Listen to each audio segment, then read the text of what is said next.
Hello, welcome to another video with me, Mr. Morrison. So today I have what I'm calling a Magic 8 Ball. It is a microbit program that will answer your questions with a yes, no, or maybe. So if I shake the microbit, it'll give me a random answer to my question. So let's ask a question. Is it going to snow today? It's going to say yes, it's going to snow. Is it going to rain today? It's saying no, it's not going to rain. Is it going to be sunny today?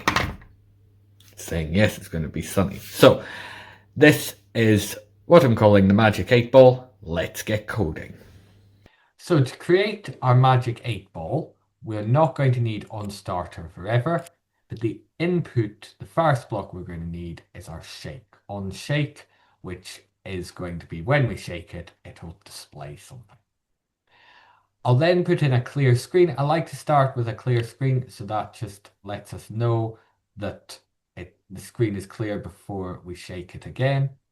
And you may want to put in a pause as well for 500 milliseconds up to a second. So it's got some thinking time before it displays it. That also shows if it displays the same thing more than once, then you know that if there's a gap, it has come up with yes again, for example.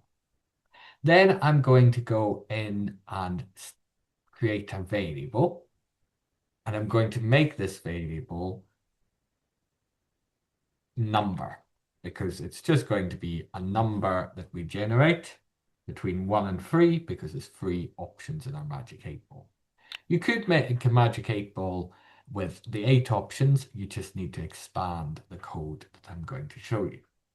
Then in the set number, I'm going to pick a random number. So go into math and pick a random number. I'm going to make that between 1 and 3. Next, we're going to go into logic, and we need the if true then else statement. And we're going to expand this statement by pressing the plus button. So now we've got 3 little bits that we can put more code inside. We're then going to go into logic and get my equals. And in variables, I'm going to have my number. So it's going to say if number is equal, so the number generated is equal to 3, first of all, then it's going to do something. So let's make 3 our yes, and we can have a tick for yes. Else if, and we could just change this, so duplicate this and put this here. Oops. Duplicate and put this here. Change this to 2. Else if,